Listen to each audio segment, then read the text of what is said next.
Assalamualaikum warahmatullahi wabarakatuh. Perkenalkan, nama saya Rahmiati dengan NIM 105721112221 dari kelas manajemen 21C dengan nomor urut 29. Pada kesempatan kali ini, saya akan memaparkan beberapa materi secara singkat dari mata kuliah Al-Islam Kemuhammadiyaan 4 untuk memenuhi tugas ujian akhir semester. Baik, langsung saja untuk mempersingkat waktu, materi pertama yaitu mengenai hakikat ibadah.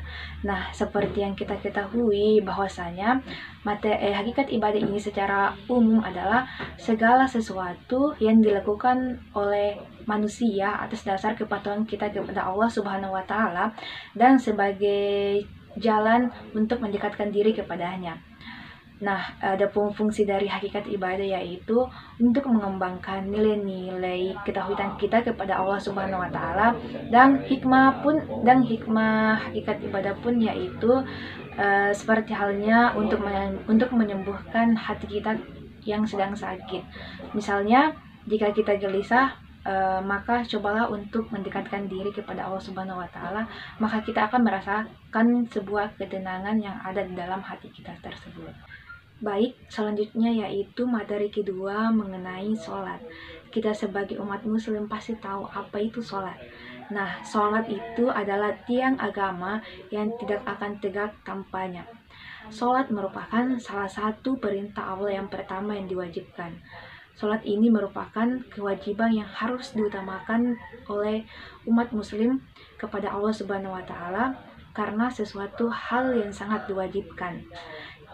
Yang diwajibkan ini yang saya maksud yaitu jika kita mengerjakan kita akan mendapat pahala, namun jika kita meninggalkannya tersebut maka kita akan mendapatkan dosa.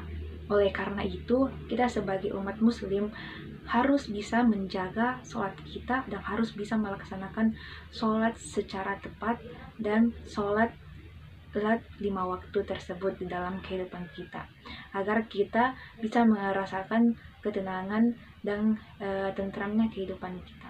Baik, selanjutnya yaitu materi ketiga mengenai puasa.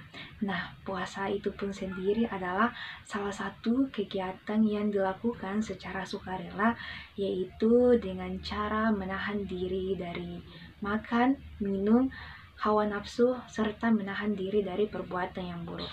Seperti halnya kita sebagai umat muslim harus bisa menjaga pandangan, menjaga kesucian, menjaga pendengaran, serta menjaga diri dari makan dan minum, serta menjaga hawa nafsu.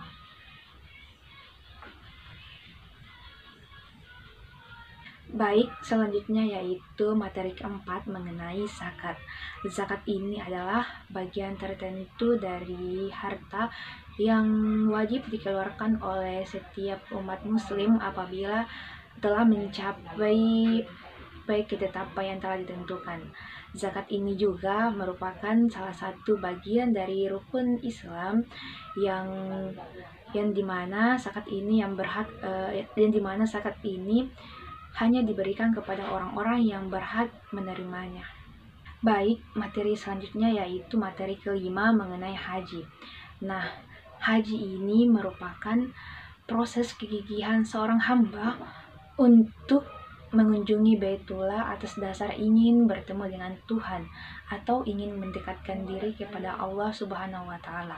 Adapun rukun haji yaitu terdiri atas 5, yaitu pertama ihram, kedua yaitu wukuf di Arafah, ketiga yaitu tawaf, keempat sa'i, dan kelima atau terakhir yaitu tahallul. Haji ini juga merupakan salah satu rukun Islam yang wajib dilakukan apabila kita seorang muslim mampu untuk melaksanakannya. Materi selanjutnya yaitu materi keenam mengenai zikir dan doa. Nah, di sini zikir ini adalah sebuah kata atas dasar pengingat kita kepada Allah Subhanahu wa taala, dan dengan melaksanakan zikir maka hati kita akan merasakan ketenangan dan kedekatan kita kepada Allah Subhanahu wa taala, yang dimana zikir ini merupakan suatu pengingat kita kepada Allah Subhanahu wa taala. Sedangkan doa adalah suatu permohonan kita kepada Allah Subhanahu wa taala untuk memperbaiki keadaan atau untuk meminta sesuatu kepada Allah Subhanahu wa taala.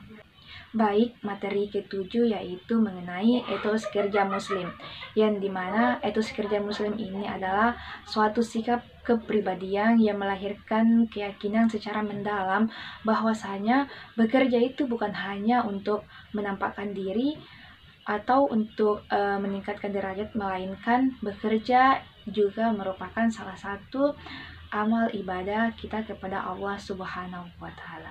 Oleh karena itu, jika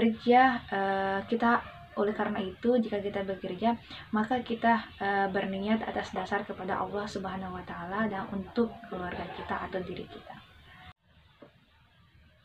Baik, selanjutnya yaitu materi ke-8 yaitu mengenai fikih keluarga sakinah.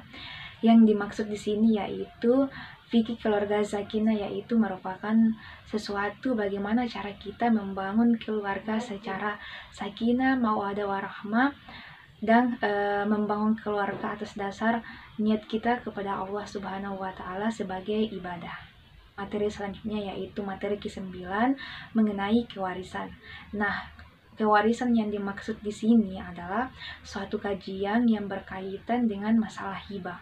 Oleh karena itu, bila pemberi harta hibah meninggal, maka ia akan bergantian menjadi seorang pewaris. Materi selanjutnya yaitu materi ke-10 mengenai wasiat, hibah, dan wakaf.